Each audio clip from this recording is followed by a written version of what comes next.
வராகி பக்தர்கள் அனைவருக்கும் வணக்கம். இது நம்ம ஆதி வராகி யூடியூப் சேனல். வராகி அன்னையோட அருள் பரிபூரணமா எல்லாருக்குமே கிடைக்கணும்னு மனசார பிரார்த்தனை செஞ்சுக்கிட்டு நாம இந்த பதிவை ஆரம்பிக்கலாம்.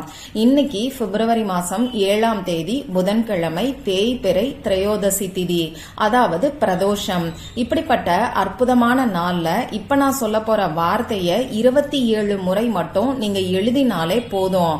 இந்த வார்த்தையை எழுதி நீங்க என்ன வரம் கேட்டாலும் அது உங்களுக்கு உடனடியா கிடைக்கும்.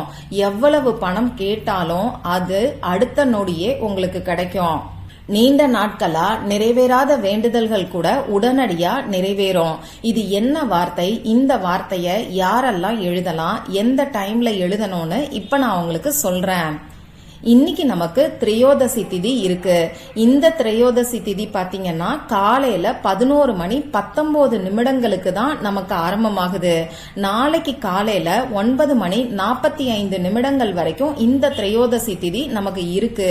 பொதுவா ஒரு நாளோட சூரிய உதய நேரத்துல இருக்கக்கூடிய திதியை தான் அந்த நாளுக்கான திதியா நம்ம கணக்குல எடுத்துப்போம். ஆனா இந்த பிரதோஷத்தை பொறுத்தளவுக்கு எந்த நாள்ல பிரதோஷ வேலையில, அதாவது சாயங்காலம் 4:30 மணிலிருந்து 6 மணிக்குள்ள திரையோதசி திதி இருக்கோ அந்த நாளை தான் பிரதோஷம்னு சொல்லி நாம எடுத்துக்குவோம். அந்த வகையில பார்க்கும்போது இன்னைக்கு சாயங்காலம் நமக்கு திரையோதசி திதி இருக்கு. இந்த பிரதோஷம் பாத்தீங்கன்னா சிவபெருமானோட வழிபாட்டுக்கு உகந்தது. இது உங்க எல்லாருக்குமே தெரியும். இப்படிப்பட்ட அற்புதமான நாள்ல நம்ம வேண்டுதல் உடனடியா நிறைவேறதுக்கு நாம என்ன செய்யணும்னு இப்ப நான் உங்களுக்கு சொல்றேன். இந்த வீடியோல சிவபெருமானுக்குரிய ஒரு சக்தி வாய்ந்த மந்திரத்தை தான் நான் உங்களுக்கு சொல்ல போறேன்.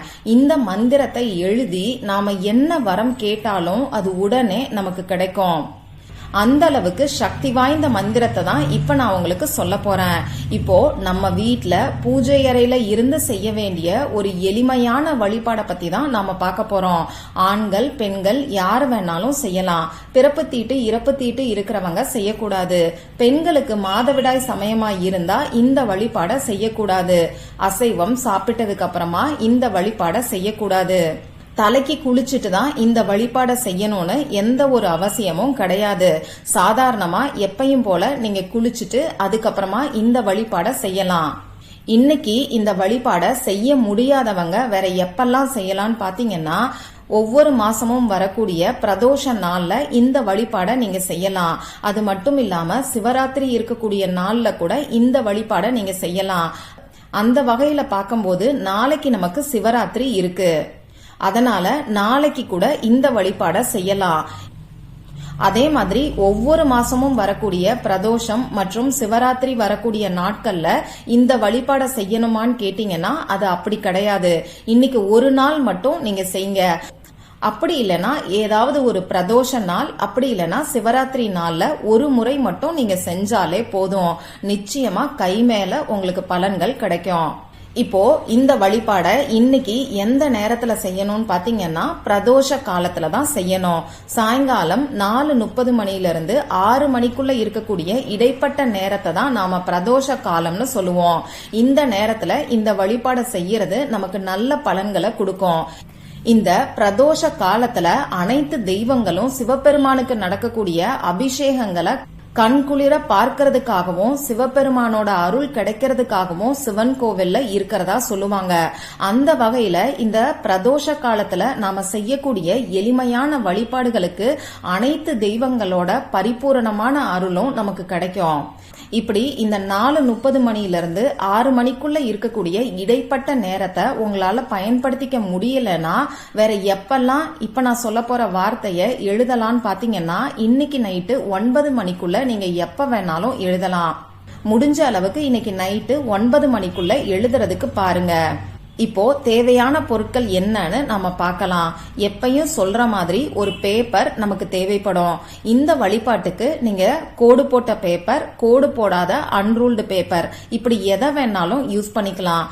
அடுத்ததா இந்த பேப்பர்ல எழுதுறதுக்கு ப்ளூ கலர்ல இங்கு வரக்கூடிய பேனா, ரெட் கலர்ல இங்கு வரக்கூடிய பேனா, கிரீன் கலர்ல இங்கு வரக்கூடிய பேனா, இது 3ல ஏதாவது ஒண்ணு நீங்க யூஸ் பண்ணிக்கோங்க. இந்த மந்திரத்தை நம்ம வீட்ல பூஜை அறையில உட்கார்ந்துகிட்டு எழுதுறது நமக்கு நல்லது. ஏன்னா ஆபீஸ்ல இருந்தும் நாம இந்த மந்திரத்தை எழுதலாம். ஆனா எந்த அளவுக்கு அந்த இடமும் சுத்தி உள்ள ஆட்களும் சுத்தமா இருப்பாங்கன்னு சொல்லி நமக்கு தெரியாது. அதனால முடிஞ்ச அளவுக்கு நம்ம வீட்ல சுத்தமா இருக்கக்கூடிய பூஜை அறையில இருந்து எழுதுறது நமக்கு நல்ல பலன்களை கொடுக்கும். இப்ப நான் சொன்ன குறிப்பிட்ட நேரத்துல உங்க பூஜை அறைய எப்பயும் போல ரெடி பண்ணிக்கிட்டு உங்க பூஜை அறையில விளக்கு ஏத்தி வச்சுக்கிட்டு உங்க பூஜை அறைக்கு முன்னாடி ஏதாவது ஒரு விரிப்பையோ மனை பலகையோ சேரையோ போட்டு உட்கார்ந்துக்கோங்க. முதல்ல உங்க குலதெய்வத்தையும் அடுத்ததா சிவபெருமான் கிட்டையும் மனசார பிரார்த்தனை செஞ்சுக்கோங்க. ஒரே ஒரு வேண்டுதலுக்காக மட்டும் இன்னைக்கு இந்த வழிபாடை நீங்க செய்யுங்க. உங்களுக்கு எது முக்கியமா உடனடியா நடக்கணும்னு நினைக்கிறீங்களோ அதை மட்டும் உங்க மனசுல நிலைநிறுத்திக்கோங்க.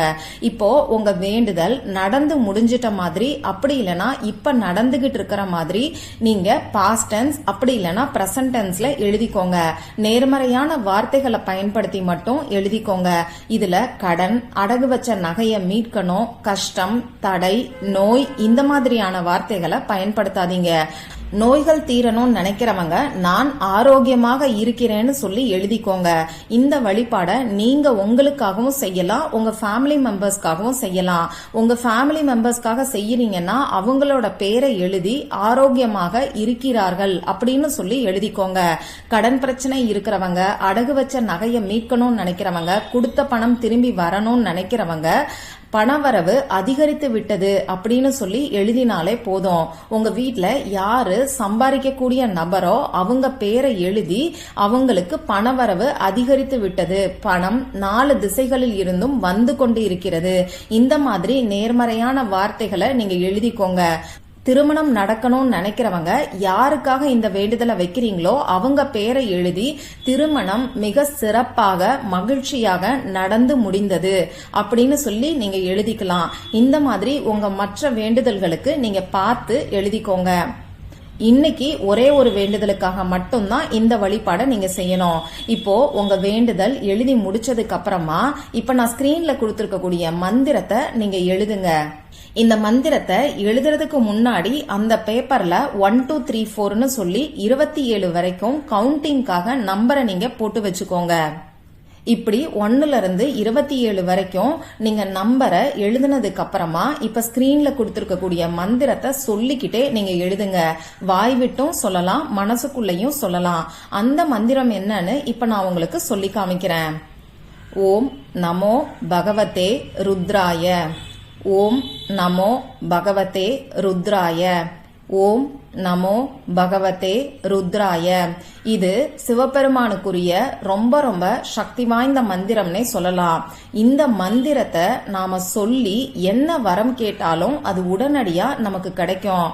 அப்படி இருக்கும்போது இந்த மந்திரத்தை எழுதி நாம வரத்தை சிவபெருமான் கிட்ட இன்னைக்கு கேட்க போறோம். நிச்சயமா எல்லாருக்குமே கை மேல பலன் கிடைக்கும். சரி, இப்படி மந்திரம் எழுதினதுக்கு அப்புறமா திரும்பியும் ஒரு தடவை சிவபெருமான் கிட்ட பிரார்த்தனை செஞ்சுக்கிட்டு இந்த பேப்பரை உங்க பூஜை அறையில நீங்க பத்திரமா ஏதாவது ஒரு இடத்துல வச்சுக்கோங்க. இந்த பேப்பர்ல நீங்க எழுதி வச்சிருக்கக்கூடிய வேண்டுதல் நடந்து முடிஞ்சதுக்கு அப்புறமா இந்த பேப்பரை எடுத்து எரிச்சிட்டு சாம்பலை வீட்டுக்கு வெளியில வந்து ஊதி விட்டுருங்க. இவ்வளவுதான் நீங்க செய்ய வேண்டியது. நம்பிக்கையோட சிவபெருமான் கிட்ட முழுசா சரணடைஞ்சு உங்க வேண்டுதலை சொல்லி சிவபெருமானுக்குரிய இந்த மந்திரத்தை எழுதி நீங்க என்ன வரம் கேட்டாலும் அது நிச்சயமா உங்களுக்கு கிடைக்கும். அதனால நம்பிக்கையோட ட்ரை பண்ணி பாருங்க. இந்த பதிவுல உங்களுக்கு ஏதாவது சந்தேகம் இருந்துச்சுன்னா எனக்கு கமெண்ட் பாக்ஸ்ல கேளுங்க. அதை நான் உங்களுக்கு உடனே தெளிவுபடுத்துறேன். இந்த பதிவு உங்களுக்கு பிடிச்சிருந்தா லைக் பண்ணிட்டு உங்க ஃப்ரெண்ட்ஸ் அண்ட் ஃபேமிலி கூட ஷேர் பண்ணுங்க. இந்த மாதிரி அந்தந்த நாளுக்கும் நேரத்துக்கும் திதிக்கும் உரிய வழிபாடுகளையும் பரிகாரங்களையும் நீங்க மிஸ் பண்ணாம தெரிஞ்சுக்கிறதுக்கு நம்ம சேனலை மறக்காம சப்ஸ்கிரைப் பண்ணிட்டு பக்கத்துல இருக்கக்கூடிய பெல் ஐகானையும் பிரஸ் பண்ணிக்கோங்க. மற்றும் ஒரு பயனுள்ள பதிவுல நாம சந்திக்கலாம். நன்றி.